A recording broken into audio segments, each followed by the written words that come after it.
Estimados irmãos, espero que estejam bem. Vamos ter que terminar.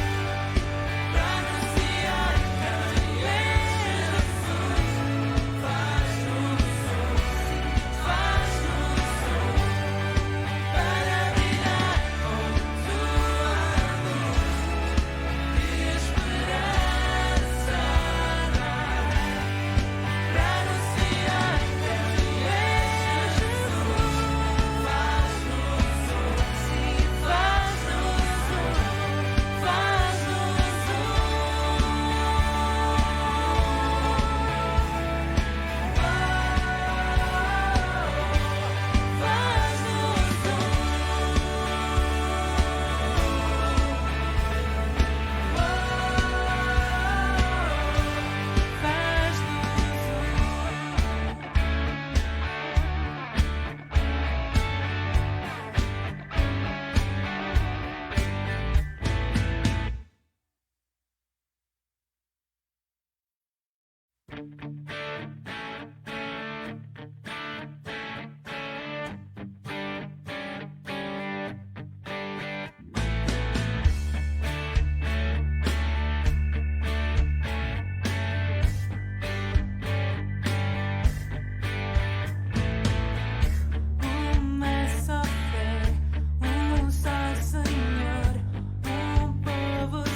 Bom dia, queridas irmãs e irmãos. Espero que todos estejam bem.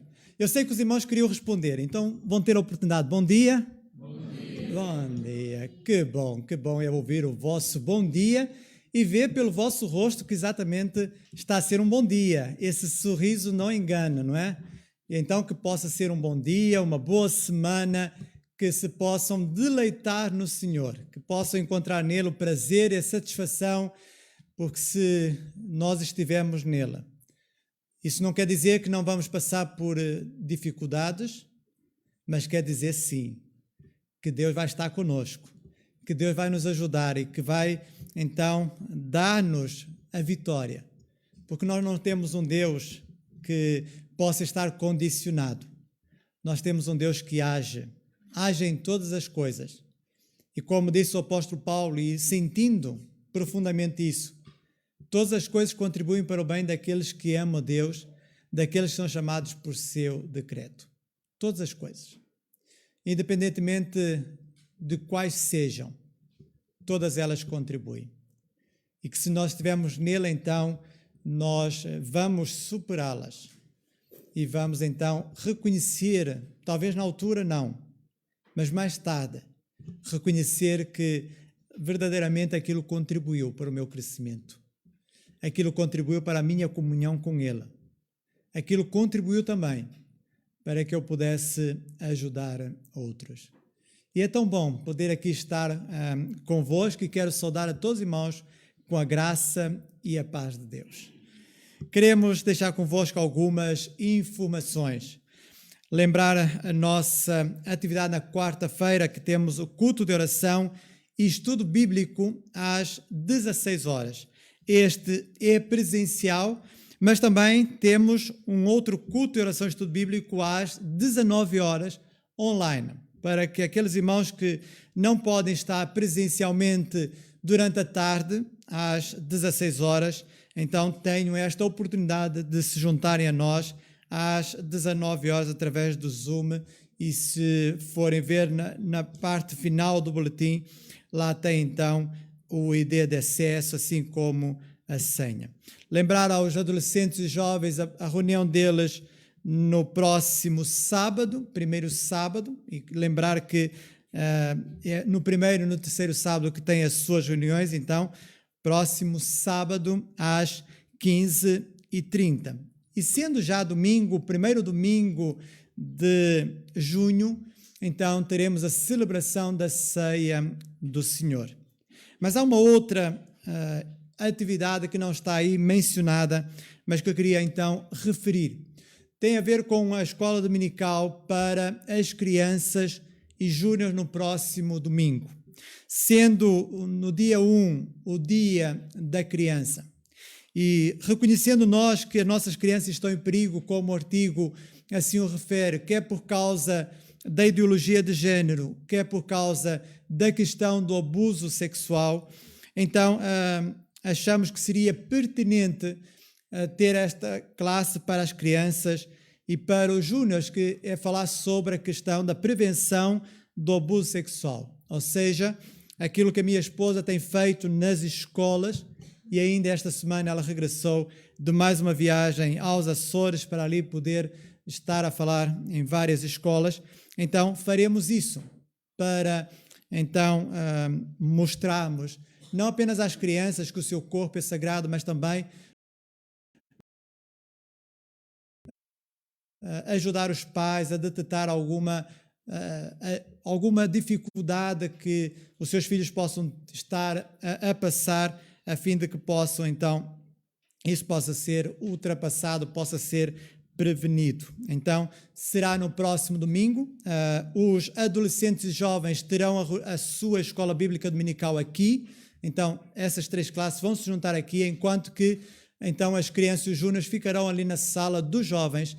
E esta escola bíblica não é apenas para crianças e os júniores, mas também para os pais, para que, então, juntos possam aprender. Então, referir esta escola bíblica, e por isso peço aos pais que estão aqui presentes e àqueles que estão a nos ouvir, que possam trazer as suas crianças, possam chegar a horas, às 10h30, para que então possam tirar o máximo proveito e colocar questões que achem pertinentes, então, no próximo domingo. E tendo dado estas informações, como eu informei no domingo passado, este culto vai ser dirigido pelos jovens. Então, eu vou passar a palavra ao Miguel, que é presidente dos adolescentes e jovens da nossa igreja, para que tome aqui o púlpito e nos dirija.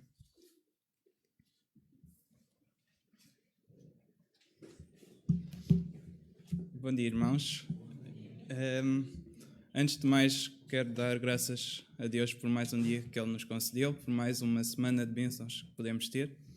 E por que não começarmos já a orar ao nosso Deus agradecendo essas bênçãos, enquanto temos um momento de prelúdio. E pode ser que o nosso irmão ao lado tenha tido problemas também. E por que não orar pelo nosso irmão ao lado e orar por todos os irmãos que estão presentes aqui neste culto. Então, enquanto o Mateus toca o prelúdio, vamos dirigir-nos ao nosso Deus em oração.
Eu convidava os irmãos que pudessem a ficar de pé, porque vamos ler a palavra do nosso Deus e é importante termos reverência para quando estamos aos pés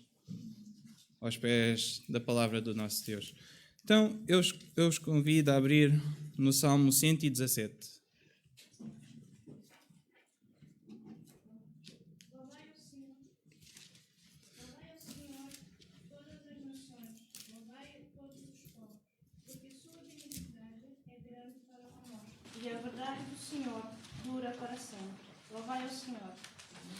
Louvai ao Senhor, porque a sua benignidade é para sempre. Louvai ao Senhor, que o dia de hoje estamos vivos. Louvai ao Senhor por 1001 coisas que podíamos mencionar e mesmo assim ainda estaríamos em falta de tudo o que Deus nos faz para lhe podermos louvar e agradecer. E vamos, neste espírito, cantar: viemos para louvar-te, viemos para adorar-te, viemos para, acima de tudo, ser participantes do culto, mas também sermos gratos ao nosso Deus por aquilo que Ele faz e fez nas nossas vidas. Então, cantemos este cântico, viemos para louvar-te.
E ainda de pé, vamos abrir novamente a palavra do nosso Deus. Desta vez no Salmo 42. Salmo 42.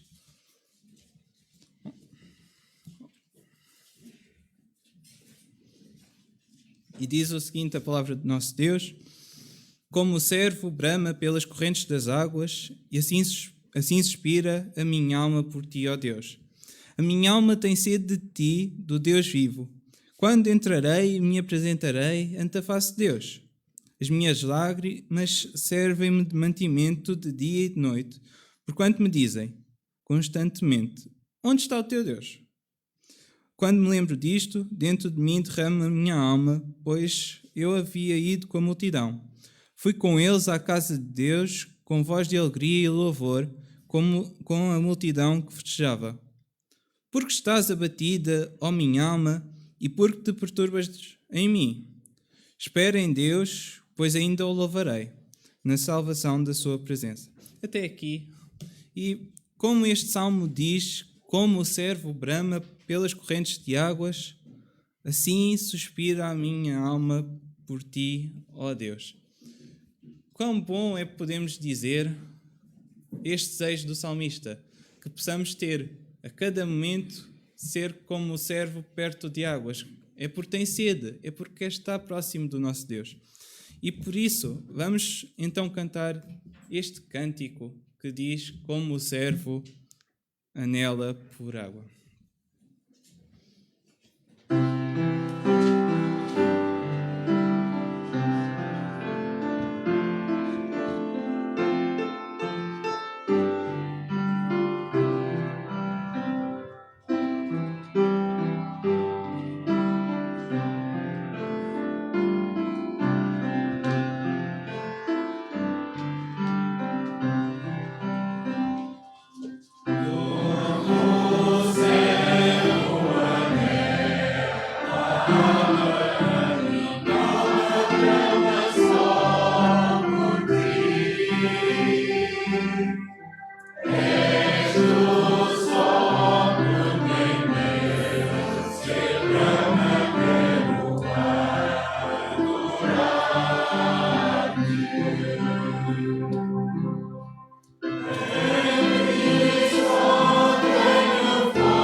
Pai querido, Pai amado, nós estamos na tua presença como um servo para clamarmos a ti e pedimos que tu estejas connosco a cada momento.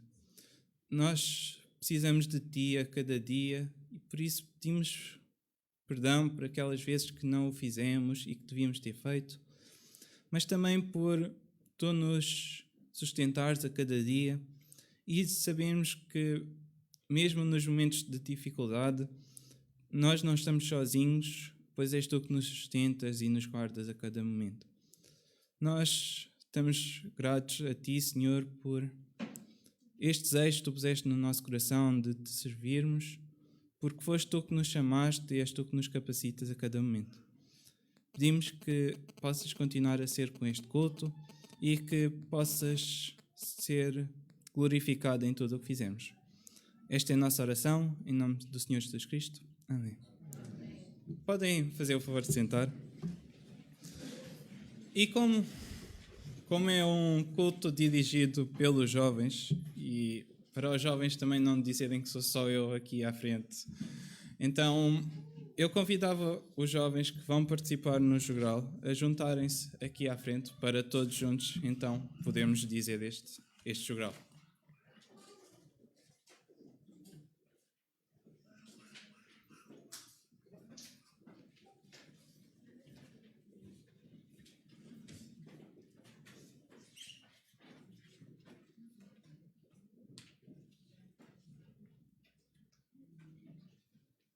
A família.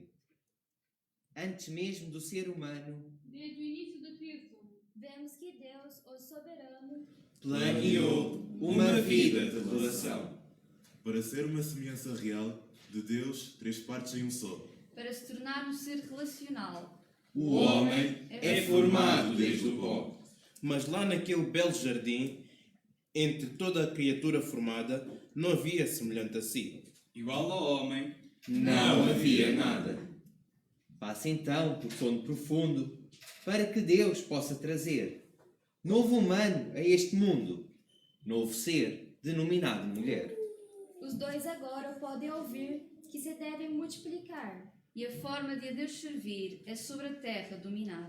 sendo então instruídos sobre a forma de se juntar, Para serem mesmo unidos, Suas famílias teriam de deixar. E naquele preciso momento, se ainda se compreender, é instituído o casamento, a relação entre homem e mulher. Esta divina instituição, que a cada dia se torna maior, deve sempre refletir o padrão da expressão máxima de amor. em espírito sacrificial, dando sempre a primazia, que este amor se torne real, Tal como Jesus fazia. o plano para a família não é serem apenas dois. Deus mostrará em cada dia que os filhos virão depois. E ao suceder descendentes, mesmo que pouco numerosos, para os pais são presentes, para os avós dias ditosos. Tendo por base esta certeza, podemos compreender assim. Que a família é, por natureza, O plano de Deus até ao fim. E nesta estreita relação, iremos então perguntar: qual deve ser a nossa função, qual o nosso papel no lar? A Bíblia é o grande manual, sendo por Deus inspirada, onde há regra fundamental que não deve ser quebrada. Para se construir uma relação, existe uma regra maior. a todos devemos submissão, mostrando o temor do Senhor. E qualquer um individualmente recebe mandamento de filho. vós, maridos, amai ardentemente, Este é o primeiro ensino. Vós, mulheres, sempre obedecei ao marido, cabeça de casal, como faz a Cristo, a Santa Grey, de onde se toma o exemplo real. Vós, filhos, sede obedientes, para que tudo vos vá bem. Para a longa vida entre os viventes, honra teu pai e tua mãe. Vós, pais, em tudo ensinai o conhecimento que vem de Deus. Vossos filhos com amor criai, caminhando juntos para os céus.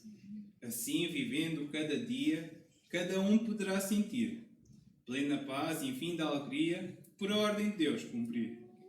E nestes laços de união, vê-se algo muito maior. A família é uma bênção. Glória seja dada ao Senhor.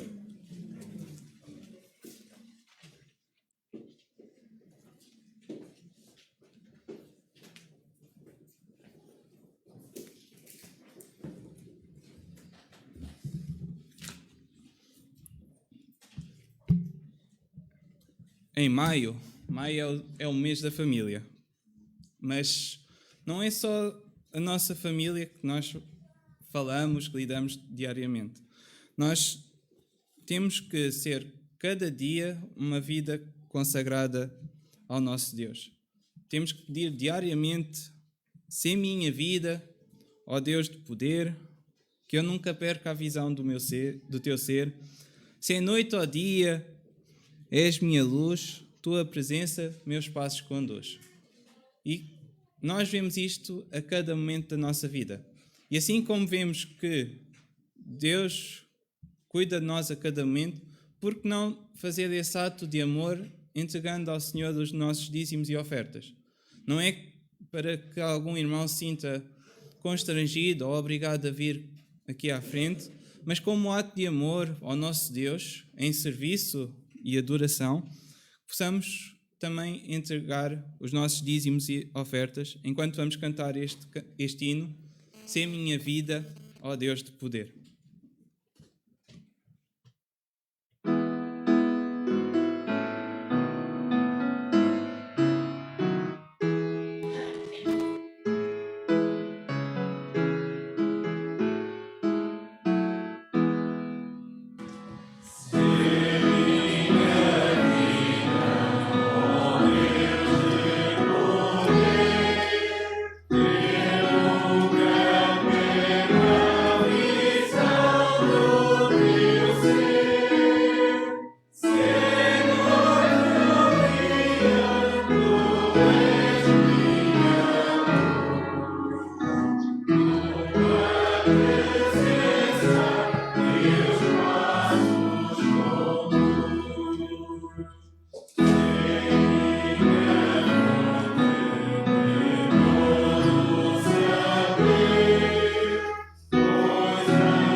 E eu pedi agora a um dos irmãos diáconos, que possa nos dirigir a esta oração de consagração ao nosso Deus por estas ofertas e dízimos que foram levantados.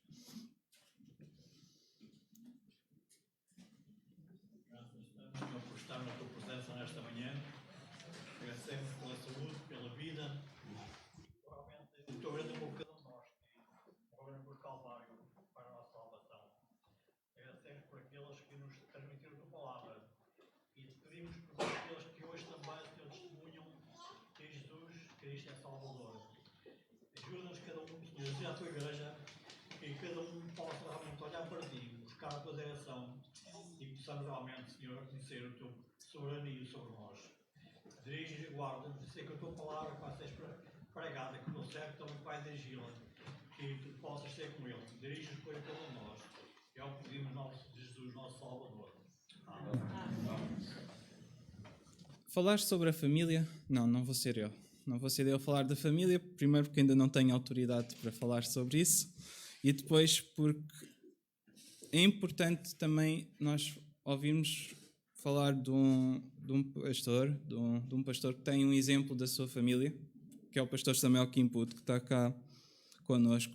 E eu pedi ao pastor Samuel Kimput que se pudesse dirigir até aqui para agora ele nos falar do que o Senhor propôs no seu coração para este dia.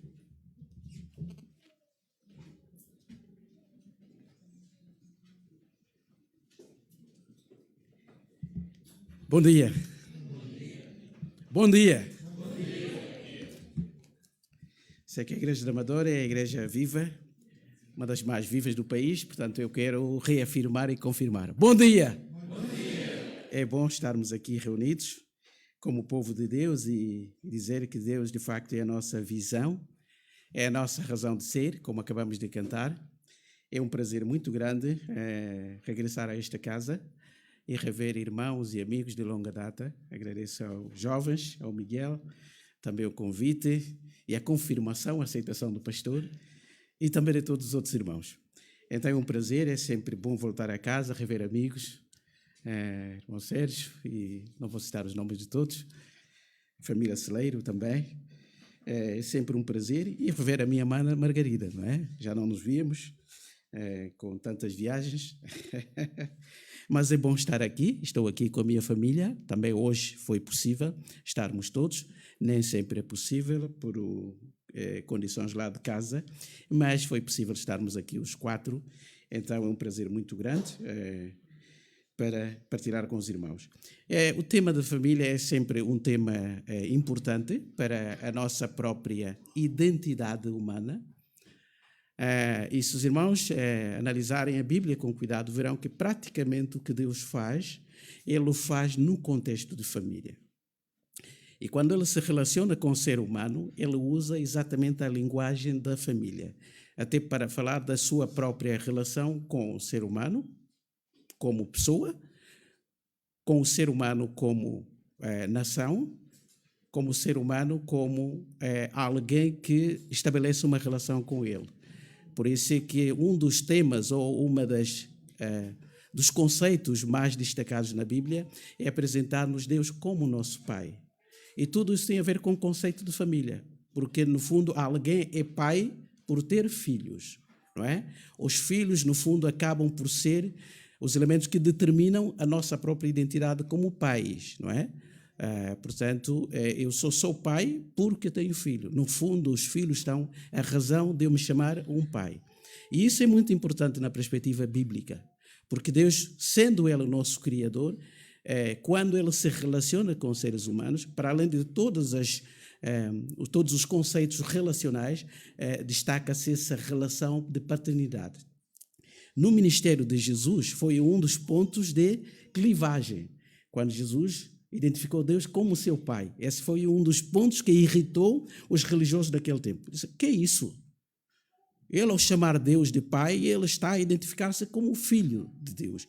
E ao identificar-se como filho de Deus, ele está a ser igual a Deus. Ou seja, da mesma natureza. Este homem não merece viver. Pegaram logo em pedras para o matar. Portanto, nós percebemos ali a relação, não é? Então, todos aqueles que depositam fé em Deus, disse Jesus que Ele lhes deu o poder de serem feitos filhos de Deus. Portanto, não há promessa maior do que pertencermos à família do nosso Deus. Portanto, toda a Bíblia, no fundo, acaba por falar da nossa relação com Deus, usando a imagem da família humana. Outra curiosidade, quando nós lemos a Bíblia com alguma calma, veremos que as primeiras bênçãos mencionadas na Bíblia são mencionadas no conceito de família. É interessante. Se irmãos lerem Gênesis capítulo 1, a primeira bênção vai surgir no versículo 22. Ainda o ser humano não foi criado. Então Deus ainda está a falar aos animais. Mas é curioso isso. É a primeira vez que nós vemos surgir a palavra bênção na Bíblia. E se lerem lá Gênesis 1, 22, verão que a bênção está intimamente ligada à fecundação e à multiplicação. Isso é curioso. A primeira bênção, a primeira pronúncia, ou o primeiro pronunciamento da bênção tem a ver com a multiplicação, portanto, do planeta que Deus tinha criado. Não é? Ele preparou toda a casa, o contexto, toda a moradia, com o jardim, com tudo. Depois é que vai colocar o ser extraordinário que é o ser humano. Mas ele o faz também em relação ao ser humano. Lá mesmo em Gênesis, capítulo 1, versículo 28, nós encontramos a segunda bênção, o segundo pronunciamento, agora dirigido ao homem. Depois de Deus declarar, façamos o homem a nossa imagem e semelhança, mais uma vez surge a palavra bênção. E sempre vem no contexto de multiplicação, deles serem fecundos e encherem a terra. Isso tudo para nos mostrar o quê? Que no plano eterno de Deus, o conceito da família sempre esteve lá. É claro que Deus, ao criar o mundo, já sabia aquilo que ia acontecer. Ele não foi apanhado de surpresa. Ele sabia que um dia essa mesma criatura iria pecar, porque tinha sido criado com liberdade, e para ser um ser moral, ele tinha que exercer alguma liberdade para fazer escolhas sábias, e Deus já sabia que alguma coisa ia acontecer no futuro. Não podemos pensar de outra forma. Se nós cremos que o nosso Deus é onisciente, então ele sabia. Mesmo assim criou o homem, mesmo assim lhe deu a liberdade. Mas Deus já sabia que, ao morrer, a raça humana podia terminar. Então, providencialmente, Deus já tinha abençoado a multiplicação, para que quando o homem morresse e se separasse de Deus, e experimentasse a morte biológica, então houvesse uma substituição e uma continuação. Por isso é que nós estamos aqui. Começou tudo com um casal, mas nós estamos aqui e ainda continuamos a casar. Por isso é que eu incentivo os jovens, já que é culto dos jovens, casem-se, multipliquem-se, encham a terra. Enquanto Jesus não voltar, nós temos uma recomendação abençoada. E eu vi ontem estatísticas de que o ano de 2022 está a ser maravilhoso em casamentos. Não é? Eu fiz ontem. Aliás, era para fazer 2, não é? Só não pude me dividir em 2 partes, não é? Uma na igreja, uma numa quinta e outra, mas só tive num casamento. Aliás, esteve aqui o nosso amigo, esteve aí a acompanhar, sei que também é um candidato, 2022, portanto, isso é sério, não é? E eu incentivei os solteiros todos que estavam lá ontem para se animarem e casarem e, se Deus permitir, então também cumprirem o mandato cultural de encher a terra. Portanto, isso tudo está no coração de Deus. Até porque nós sabemos que essa ordem é uma ordem temporária também. Porque do outro lado não há casamentos. Não se casam nem se dão em casamento. Então, tudo é feito aqui, para que a raça fique preservada até o dia mais glorioso, quando Jesus voltar, e ali, pronto, já teremos um conceito diferente de família, não é? Todos seremos irmãos ali, não haverá mais marido e mulher, e ali iremos festejar por toda a eternidade. Então, dito isso, eu quero convidar-vos a abrirem comigo a palavra de Deus, no capítulo 24 de Josué. Quando o Miguel falou comigo e ele mostrou-me o tema que estava na sua mente, eu comecei a pensar vários temas bíblicos, ler algumas coisas também que muitos irmãos nossos escreveram sobre a vida do casal, né? Como viver num casamento, como tornar a vida familiar algo efetivo, num mundo em crise. Num mundo em que tudo está a ser feito para que o conceito de família, como nós o conhecemos, seja diluído e que a família se tornasse uma coisa qualquer estranha e que os homens quisessem. Essa é sempre a tendência humana. Deus dá a ordem, dá os princípios, dá as regras e o ser humano quer fazer a sua maneira. Essa foi a causa do primeiro pecado. Não é? Quando o diabo sugeriu que se comerdes sereis como Deus, portanto, o que ele estava a sugerir é que se os homens desobedecessem e comessem, então eles saberiam o bem e o mal. O que é que isso quer dizer? Eles já não dependeriam de Deus, porque quem determina o que é bom e o que é mau é Deus. Mas a mentira de Satanás foi no sentido de que se vocês comerem, vocês vão ser tão livres, que vocês vão definir o que é bom e o que é mau. Vocês já não precisarão de um Deus. E essa foi a tentação e continua a ser até hoje. Essa é a luta do ser humano. Eu quero ser livre, eu quero definir o que é família para mim, o que é ser homem, o que é ser mulher, o que é ser criança, o que é ser adulto. Eu não quero regras, não quero orientações exteriores, objetivos. Não, eu quero ser eu a definir. Eu sou o dono da minha vida e eu vou definir o que é família para mim. É isso que está a acontecer. Isso está a trazer confusão. E nós agora estamos a atingir os mais pequenos ainda com uma mentalidade diabólica para dizer àquelas crianças: não vale a pena pensar se és rapaz ou rapariga. Quem vai definir se és rapaz ou és rapariga és tu. Tu é que vais escolher. Se quiser mudar, também podes mudar ao longo da vida. Eu posso escolher ser rapaz hoje, mas se daqui a 5 anos eu achar que não me agrada muito ser rapaz, eu decido ser uma menina. E se um dia eu quiser ser as duas coisas, também fico as duas coisas. A lei vai passar por dificuldades nos nossos países. Qualquer dia nós teremos um documento e não sabemos o que pôr. Até agora estamos, não é? Eu assino um documento, está ali. Sexo, MF. Qualquer dia isso tem que mudar. Pelo andamento das coisas. Eu não posso dizer se sou homem, se sou mulher. Ou masculino ou feminino. Porque o homem quer definir. E se quiser ser tudo, também pode ser tudo. Então nós vivemos numa sociedade que abusa da liberdade e que está a caminhar para um fim terrível. E esse texto falou muito mais do que 5 regras para ser uma boa família. 7 orientações para ser uma família eficaz. Para mim isso são formalismos e cada caso é um caso. Nós temos que ir aos princípios básicos, respeitando todas as diferenças. E essa declaração de Josué aqui acaba por ser para mim um dos fundamentos importantes para nós tentarmos definir o que é uma família equilibrada à luz da orientação divina. Então, vou ler aqui alguns versículos de 14 a 18. Vou pedir então aos irmãos para ficarem de pé enquanto lemos esse texto das Escrituras. Josué, capítulo 24. Depois de Deuteronômio, então, vem esse livro. Diz assim, então, a palavra do nosso Deus. Agora, pois, temei ao Senhor e serviu-o com integridade e com fidelidade. Deitai fora os deuses aos quais serviram os vossos pais da além do Eufrates e do Egito, e servi ao Senhor. Porém, se vos parece mal servir ao Senhor, escolhei-o hoje a quem servais. Se aos deuses a quem serviram os vossos pais, que estavam da além do Eufrates, ou aos deuses dos amorreus, em cuja terra habitais. Eu e a minha família, ou a minha casa, serviremos ao Senhor. Então respondeu o povo e disse, longe de nós o abandonarmos o Senhor para servirmos a outros deuses, porque o Senhor é nosso Deus. Ele é quem nos fez subir, a nós e a nossos pais, da terra do Egito, da casa da servidão. Quem fez estes grandes sinais aos nossos olhos e nos guardou por todo o caminho em que andamos e entre todos os povos pelo meio dos quais passamos. O Senhor expulsou de diante de nós todas estas gentes, até o amorreu, morador da terra.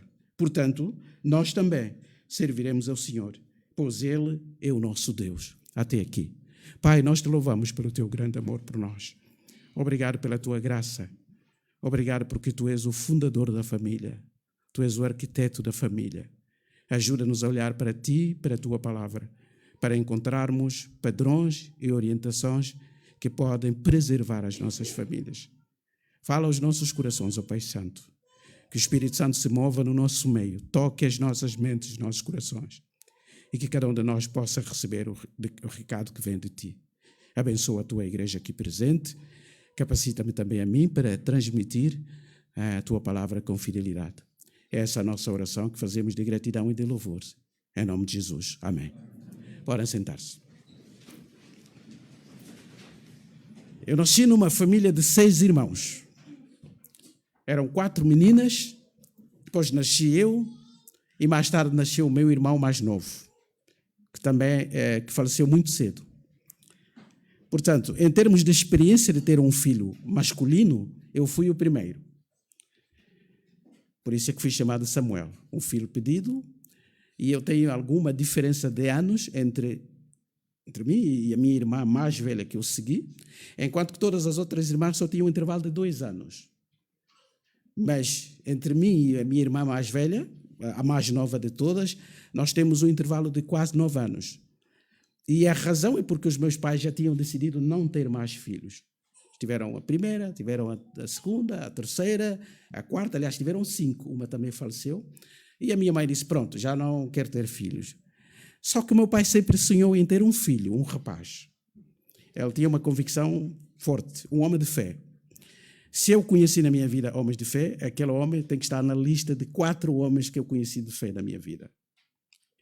Sabem aquelas pessoas que têm uma fé que mesmo para nós crentes achamos que aquela fé é irritante? Os irmãos já viram pessoas assim? Conhecem irmãos assim? Conhecem familiares assim? Tem tanta fé que a gente diz, isso é demais. O meu pai era assim. Baralhava as coisas lá em casa. Eu via a minha mãe, eu via as irmãs a dizer, isso é demais. Eu cheguei a ouvir uma irmã minha dizer assim ao meu pai, o pai não é Jó. Porque ele tinha tanta convicção que Deus iria ajudar a nossa família numa altura de crise. Toda a gente via a morte ao nosso lado, crianças a morrerem subnutridas, e o meu pai dizia assim, ninguém vai morrer de fome aqui. E a minha irmã perdeu a cabeça. Isso o pai não é Jó. Isso culturalmente era duro. Uma menina dizer isso a um pai bacongo.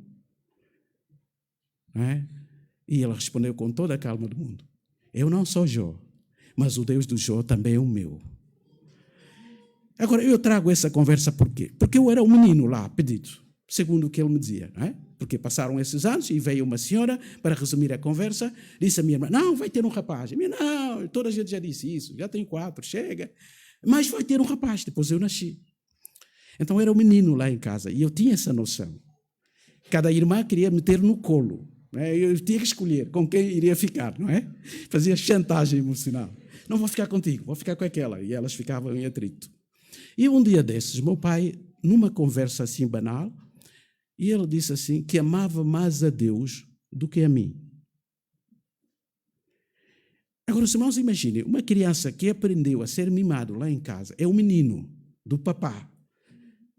Claro que não concordava com ele sobre o ministério, não é? Ele pediu um filho para o ministério e eu detestava isso. Disse: não, ministério pastoral não, isso não é para mim. Tu és pastor, Deus te chamou, mas a mim não.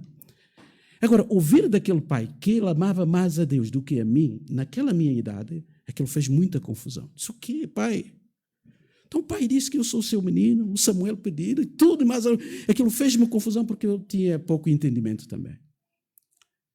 Mas hoje eu dou-lhe razão. Que é assim que deve ser. Porque se um pai ou uma mãe amar mais a Deus do que aos próprios filhos, não tenhamos dúvidas que vai amar os filhos. Mas se ela amar mais os filhos, quando digo filhos, digo esposa, digo marido, digo as pessoas mais próximas, do que a Deus, ou mais do que ao próprio Deus, ela nunca os vai amar de facto. Por isso é que o primeiro mandamento é amar a Deus sobre todas as coisas. O que quer significar acima de todos os relacionamentos, incluindo relacionamentos de sangue.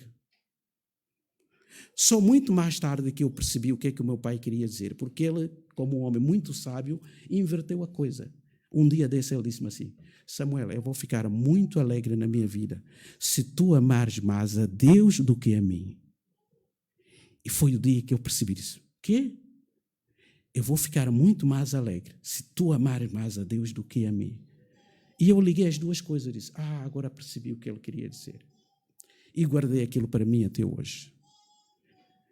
E a nossa alegria deve ser, a nós que somos pais, sobretudo, é que os nossos filhos amem mais a Deus do que a nós. Porque se conhecerem a Deus e amarem mais a Deus do que a nós, não tenhamos dúvidas que eles nos vão amar através do amor que têm por Deus. E nós encontramos aqui nessa afirmação de Josué algo extraordinário. Esse é um texto muito conhecido. Este livro é mais ou menos equiparado ao livro de Atos dos Apóstolos. O livro de Atos dos Apóstolos segue os 4 evangelhos, mas acaba, no fundo, por completar um pouco a narrativa dos evangelhos, acrescentando aquilo que aconteceu depois da ressurreição do Senhor Jesus Cristo, os 50 dias depois da sua ressurreição e depois aquilo que foi a consequência da vinda do Espírito Santo para capacitar os apóstolos a serem testemunhas. E este livro de Josué é mais ou menos isso, assume mais ou menos o mesmo papel. Ele aparece depois dos 5 primeiros livros, os mais importantes, digamos assim. Claro que toda a Bíblia é importante, mas, sobretudo para os samaritanos, era a única Bíblia que eles tinham, os 5 livros de Moisés. E esse livro vem depois dos 5 livros da lei. Portanto, no fundo, completa a história, sobretudo que começa em Êxodo, a entrada do povo, e o líder atual é Josué. Nós já conhecemos a história, a maioria dos adultos não entrou na terra prometida, o próprio Moisés, o grande libertador, também não entrou, Josué entrou e Caleb e mais algumas pessoas, ou todas as pessoas novas, sobretudo que tinham nascido ao longo daqueles 40 anos. Chegam na terra e o povo ainda traz as consequências do passado, como acontece conosco. Damos a nossa vida ao Senhor Jesus Cristo, tomamos alguma decisão e Deus muda a nossa vida, mas existem alguns comportamentos, alguns hábitos, algumas práticas, algumas tendências que ainda se vão agarrar à nossa natureza antiga. Nós já somos crentes, mas ainda reparamos aqui e ali alguma maneira de ser algum comportamento condizente com aquilo que nós éramos antes. Não é? E graças a Deus, porque esse é o trabalho do Espírito Santo e o ministério da Igreja de Cristo, entre nós nos vamos apoiando. Por isso é que eu não acredito muito nos crentes desigrejados, crentes solitários. E hoje há muitos. E a pandemia veio evidenciar isso. Há pessoas que ganharam o gosto de assistir cultos pelo YouTube, pelo Zoom e tudo. E mesmo com todas as regalias que nós temos, possibilidade de estarmos juntos, alguns já ficaram tão psicoadaptados que já não... mas eu vejo os cultos, eu escolho os pregadores e tudo. Nunca é a mesma coisa do que a vida comunitária. Porque nós fomos criados por Deus como seres potencialmente sociais. E a vida presencial é sempre diferente de um culto que cada um vê no seu sofá, e às vezes até de pijama, e pode estar a ver o culto e a comer, como é que chama? Aqueles milhos do cinema? Pipocas e tudo, e pode ir aquecer o chá, pode estar a cozinhar feijão, vai ouvir uma frase do pregador e vai lá ver se o fogão está a funcionar. Isso não acontece aqui, pois não. Mas em casa pode acontecer, ninguém está a ver. Se eu quiser até tiro a imagem, fico só com o som. Nunca é a mesma coisa. Então Deus criou as coisas para funcionarem, no fundo, também nesse espírito comunitário. E aquilo que Josué vai fazer aqui, ao falar com o povo, também vem com isso. Porque o povo ainda juntava as coisas. Podemos adorar a Deus, mas também não é tão mau assim nós ainda guardarmos alguma magia, algum culto a outros deuses. Porventura, Jeová pode não funcionar e nós ainda podemos recorrer-nos a outras coisas. Há pessoas que vivem assim, não é? São crentes em Jesus Cristo, vêm à igreja, mas quando as coisas correm mal na família, ainda podem consultar o mestre Caramba, o mestre Bimba, horóscopo, podem ler as cartas, podem mandar ler a mão. Jesus é suficiente, mas uma ajudazinha extra também pode ajudar, não é? Há muita gente assim. Eu conheci um jovem assim que trabalhou comigo. Não é? Ele era de uma outra religião e eu, trabalhando com ele, numa altura de tomar banho, e eu vi que ele tinha um cinto aqui na cintura, não é? Um fio. Eu disse: Mamadou, o que é isso? E ele fingiu e tal. Disse: então, tu fazes oração aqui, estende o tapete, crê no Alá, o que é que tu tens?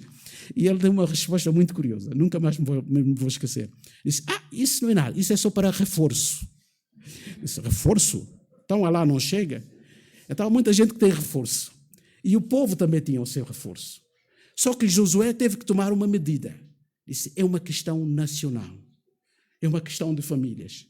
É uma questão de fidelidade a Deus. E nós fomos chamados por Deus para tomar decisões todos os dias. E há decisões que podemos tomar que nos podem custar amigos, simpatia, regalias, privilégios. Mas se está em causa a nossa relação com Deus, nós temos que ter a coragem, mesmo que fiquemos isolados. C.S. Lewis dizia assim: se tu tomares uma decisão contrária a toda a gente e perceberes que toda a gente caminha para a perdição, então não te arrependa da decisão que tu tomaste, porque estás certo. Mesmo que estejas na minoria.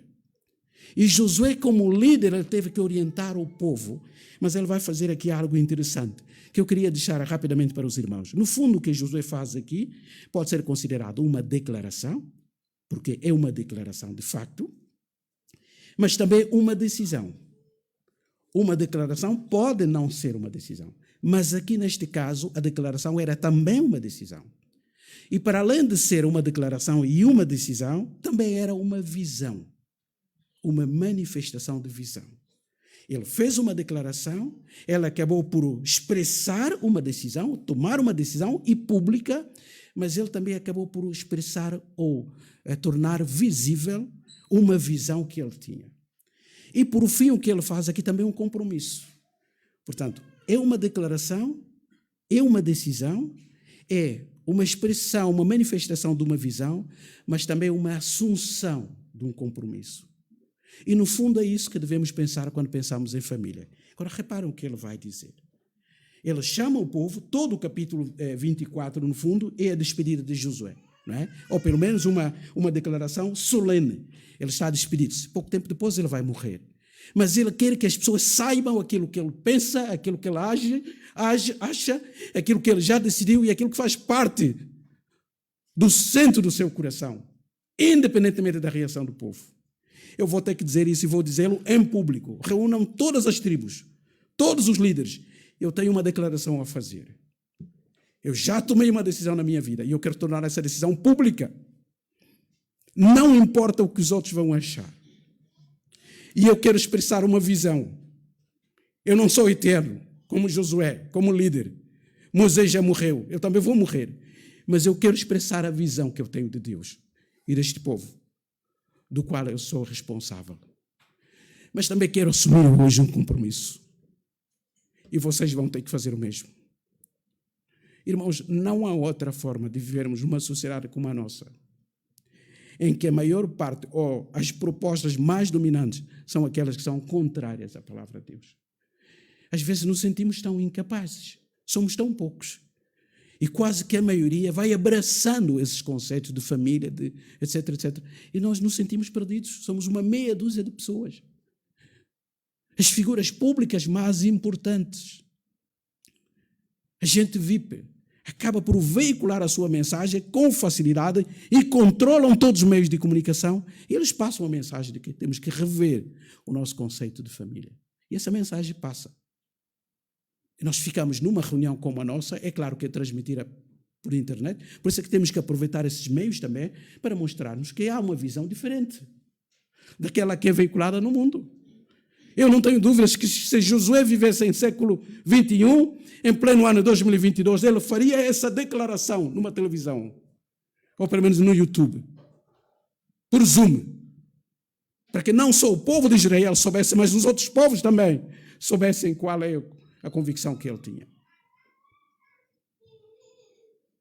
Agora, pois, temei ao Senhor. Vejam como ele começa. Reverenciem ao Senhor. E serviu com integridade e com fidelidade. Duas coisas importantes aqui. Na Bíblia, sobretudo no conceito hebraico, integridade significa um coração junto, ou seja, um coração não dividido. Reparem que ele está a falar a pessoas que ainda adoravam a Deus, mas tinham outras tendências. Então, quando a Bíblia fala de um coração íntegro, o que está a dizer é um coração que se entrega totalmente a Deus, que confia totalmente a Deus, que não precisa de outros auxílios para ajudar a Deus a ser Deus. Então, um coração totalmente dado a Deus. Mas ele diz assim, com integridade e com fidelidade. Fidelidade significa permanência nas promessas dadas. Alguém fiel à sua palavra. Quando diz, cumpre. Diz, vou fazer isso, ele faz tudo para cumprir. Só não cumpre se não depender dele. Se depender, ele vai cumprir. Ele honra a sua palavra. O nosso Deus é fiel, é confiável, porque ele é um Deus de palavra. Quando ele diz que salva, salva mesmo. Quando ele diz que perdoa, perdoa mesmo. Por isso é que nós confiamos nele. A confiança é um conceito que depende mais daquele em que se confia do que daquele que confia. Fiz-me perceber? Confiança, por natureza, como conceito, depende mais daquele em quem se confia do que daquele que confia. Porque eu posso confiar em alguém, mas a minha confiança não é a base da própria confiança. É a confiabilidade daquela pessoa. Porque quando eu começar a descobrir que aquela pessoa não é confiável, não cumpre a palavra, não dá isso, diz uma coisa hoje, diz amanhã, o que é que vai acontecer com a minha confiança? Vai baixar. E eu posso chegar a um dia em que já não confio naquela pessoa. Não é que eu perdi a capacidade de confiar, mas aquela pessoa deixou de ser confiável. E Deus é totalmente confiável. Por isso é que ele tem que estar em primeiro lugar. Ele não erra, não falha, não se engana. Então ele diz que com integridade e com fidelidade. Deitai fora os deuses que serviram os vossos pais além do Eufrates e no Egito e servi ao Senhor. Ele, ao falar dos deuses, está a falar de Abraão, está a pensar em Abraão, sobretudo a família de Abraão. Meus irmãos, vêm, se quiserem em casa, ler todo o capítulo 24, é muito interessante. Ele já tinha dito isso, no versículo 2 e no versículo 16, que os pais, não é? O nosso pai Abraão, os seus pais, já adoravam outros deuses lá na Mesopotâmia. Então, no tempo de Josué, ainda havia pessoas que pensavam nos deuses antigos dos pais de Abraão. Ou seja, havia ainda uma reminiscência da idolatria. Mas também dos egípcios. Eles tinham vindo daquela grande nação também idólatra. E muitos ainda conservavam os deuses. E não só, havia um outro perigo. E Josué vai dizer, porém, se vos parece mal servir ao Senhor, escolhei hoje a quem servais.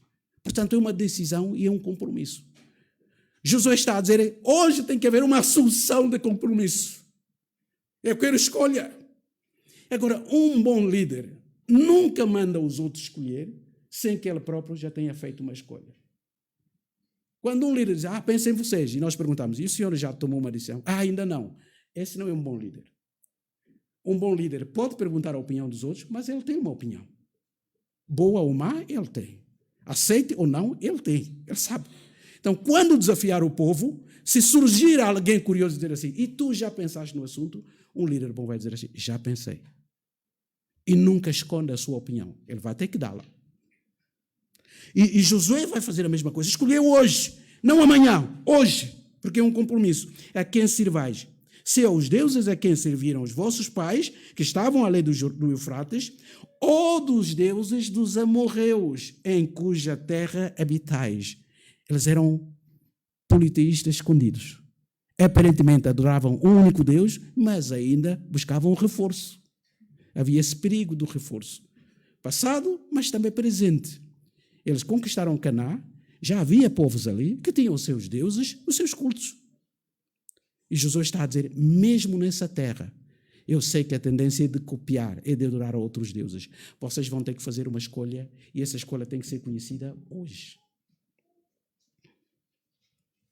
Agora, ele faz uma coisa muito interessante, e é isso que me chama a atenção, isso que nos levará ao fim da nossa meditação. Diz assim, eu e a minha casa serviremos ao Senhor. Há muitas traduções que dizem, eu, porém, para fazer o contraste aqui, não é? A diversativa. Vocês têm que escolher. E eu dou-vos essa liberdade. Ou aos deuses do passado, longínquo, ou aos deuses que vocês conheceram, os vossos pais conheceram no Egito, ou os deuses possíveis de serem adaptados aqui nessa terra, onde vamos passar não sei quantos anos, porque Deus prometeu-nos essa terra, mas eu já tomei uma decisão. Eu faço hoje uma declaração, que é uma decisão, mas ao mesmo tempo mostra a minha visão. E também é um compromisso que eu assumo hoje. Eu e a minha casa serviremos ao Senhor. Casa, normalmente, na mentalidade, significa família, não é? Quando na Bíblia vemos casa, a ideia por detrás da casa é a ideia de família. Para Josué fazer essa afirmação pública, muito provavelmente, e com toda a certeza, ele já tinha falado com a sua família. Ele já tinha mobilizado a sua família. Ele já tinha convencido a sua família de que eles tinham um Deus e eles estavam prontos a servir. E aqui servir significa adorar.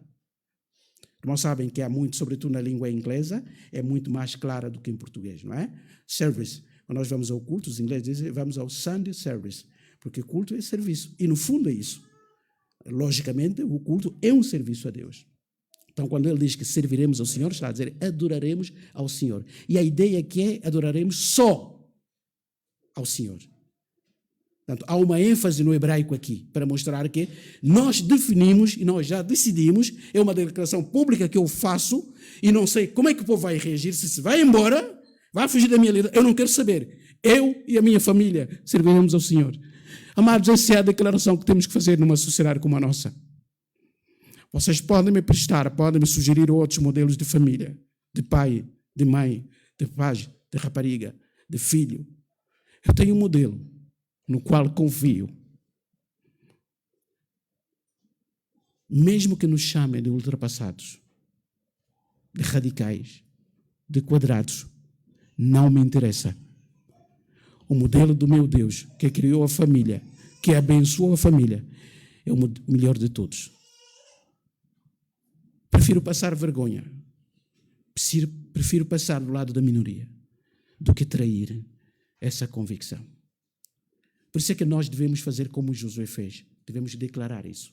É claro que às vezes cremos nisso, mas temos vergonha de dizê-lo, porque a maioria pensa de forma diferente. Josué fez uma declaração.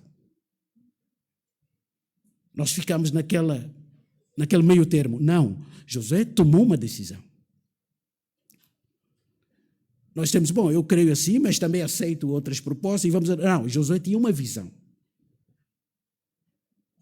E Josué tornou tudo isso público. Assumiu um compromisso. Com consequências imprevisíveis. O povo podia apedrejá-lo se não concordasse com ele. povo podia dizer, a partir de hoje já não és o nosso líder. Mas graças a Deus, o texto diz que o povo respondeu, diz, longe de nós o abandonarmos o Senhor e servirmos a outros deuses. E eles explicaram um pouco a história como todo o capítulo começa. José tinha feito isso. Por isso é que para ensinar alguém no presente, é pedagógico nós mostrar como Deus fez até hoje.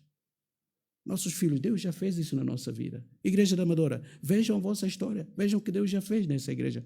Quantos anos de vida essa igreja tem? Ele mudou, não mudou, continuou fiel. Então, o nosso dever, a nossa responsabilidade é sermos fiéis a esse Deus. Nós pregamos o Evangelho aqui, não é outras coisas que muitos apóstolos e profetas e extra-profetas ensinam por aí, e essa igreja está aqui viva, está. Como é que foi possível? Ensinando fielmente a palavra, crendo no poder transformador de Deus. Então vamos continuar assim.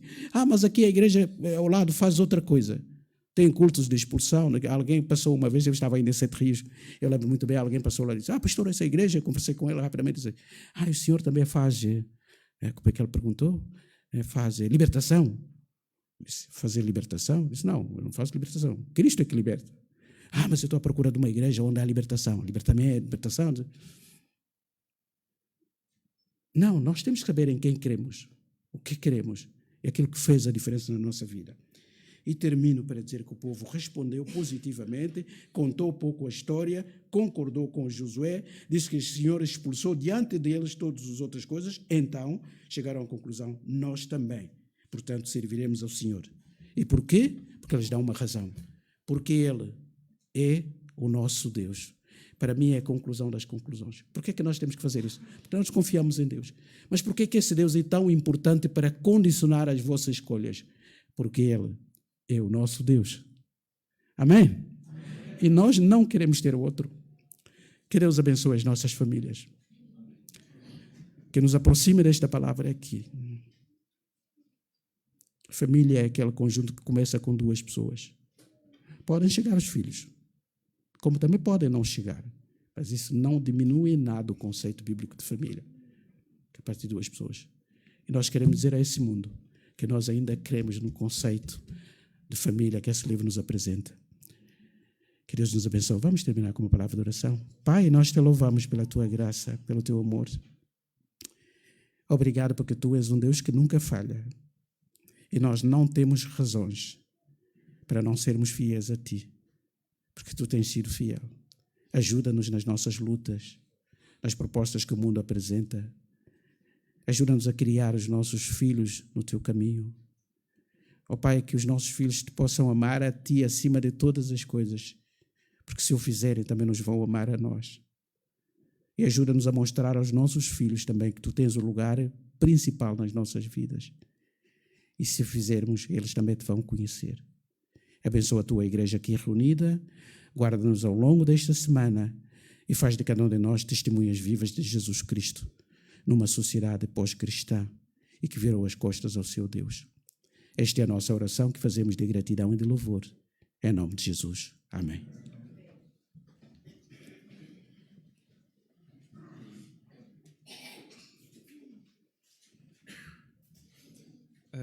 Obrigado, Pastor Samuel Quimputo, pela mensagem que nos trouxe, por esta grande diferença que nós vemos entre a visão da família centrada em Deus e da visão que o mundo apresenta nos dias de hoje. Então, para terminar, nada melhor do que cantarmos o cântico A Começar em Mim. Todos nós somos uma família, cada um de nós tem a sua família e é que seja como Josué. Começar na minha família, eu e a minha casa serviremos ao Senhor. Então eu pedi aos irmãos que pudessem que ficássemos de pé para então cantarmos este cântico.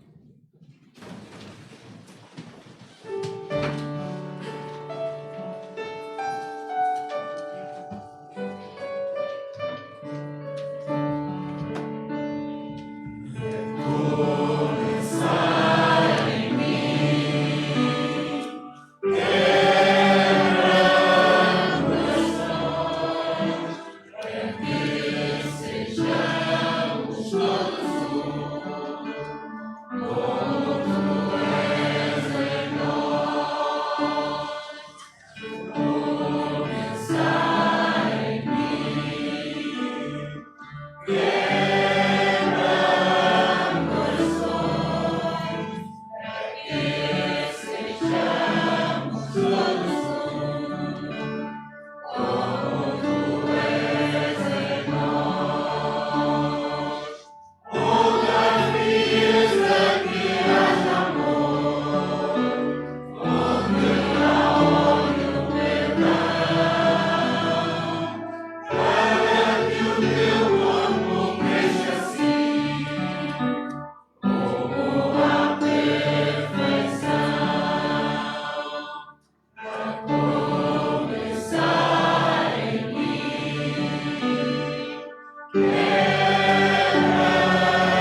Vamos então orar.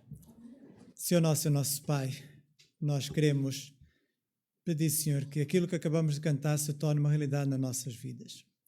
Nós somos seres imperfeitos e por isso também os nossos relacionamentos o são. Por vezes há frieza, por vezes até pode haver ódio. Mas, Pai querido, que essa frieza, esse ódio possa ser temporal, possa ser algo muito pontual. Que, Pai querido, Tu possas estar a transformar esses sentimentos negativos em sentimentos positivos, para que verdadeiramente nos possamos relacionar em amor uns com os outros. Mas, sobretudo, Senhor, a nossa grande luta, a nossa grande dificuldade é o nosso relacionamento contigo. Nós não te vemos, Senhor, mas queremos que estás aqui conosco. Nós, Senhor, não conseguimos te abraçar, mas sabemos que quantas vezes Tu nos tens abraçado e nos tens carregado. E por isso, Senhor, que Tu possas estar a trabalhar em nossos corações, para que possamos, Senhor, caminhar para a perfeição para a qual nos criastes. Possamos caminhar para que em cada momento Tu possamos dar glória e honra. E queremos, Pai querido, Te agradecer pela Tua palavra que nos trouxestes nesta manhã, por esta declaração que ouvimos e que foi feita por Josué: eu e minha casa serviremos ao Senhor. Estamos aqui reunidos, somos um conjunto de famílias e Tu sabes as lutas que cada família aqui enfrenta. Tu sabes, Senhor, às vezes as lutas que a esposa, o marido tem, sabes as lutas que cada casal enfrenta, assim como também o relacionamento de pais e filhos. E, Pai querido, também sabes as lutas, as tristezas que por vezes sentimos, porque o nosso cônjuge não partilha da mesma fé que nós, porque nossos filhos não partilham da mesma fé, porque nossos pais não partilham da mesma fé. E oramos por eles, Senhor, para que Tu possas transformar esses corações, para que a fé que nós temos, esta fé em Ti, esta fé, Senhor, que nos dá segurança no meio das lutas, também possa ser a mesma fé que o nosso cônjuge, os nossos filhos, os nossos pais possam vir a ter. Uma fé que salva, uma fé que liberta, uma fé que dá um novo sentido à vida, Senhor. Que assim possa acontecer e que nós possamos dizer com toda a convicção: eu e a minha casa serviremos ao Senhor. Obrigado, Pai querido, pelos adolescentes e jovens que nesta manhã tiveram esta responsabilidade. Pai querido, que possas ser com cada um deles, que possas continuar a trabalhar neles e que eles possam continuar a sentir a vontade de estarem juntos e de juntos servirem-te, adorarem o Teu nome, Senhor. Esse peço e agradeço em nome de Jesus Cristo. Amém. Podem fazer o que for sentar. Nós vamos ter agora o pós-lúdio e vamos orar então pelos nossos adolescentes e jovens. Hoje eles tiveram esta responsabilidade. E ontem, enquanto estavam reunidos, foi bom ver o ânimo deles. Eles estiveram reunidos desde a manhã até meados da tarde, passaram aqui um bom tempo. Eu às vezes até vim cá abaixo, estava lá em cima, vim cá abaixo a ver se passava alguma coisa fora do normal. Eles estavam tão animados, não fossem eles estar chateados uns com os outros, não, era mesmo ânimo, alegria. E é bom quando nós podemos ter assim os nossos jovens.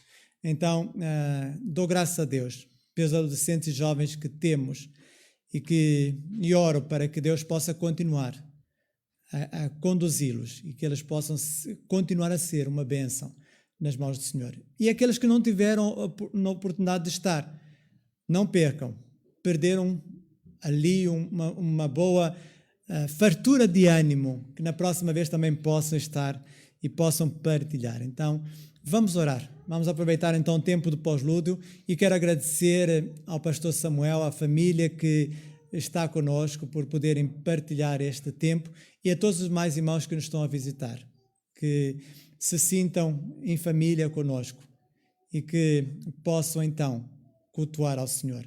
Então vamos orar silenciosamente enquanto Pedro vai estar a tocar o pós-lúdio.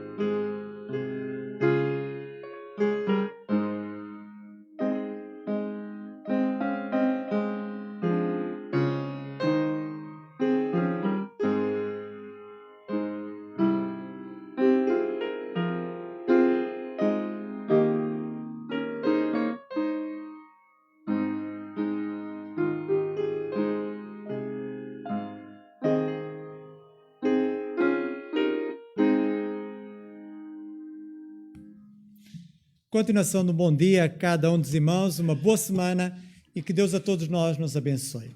Amém.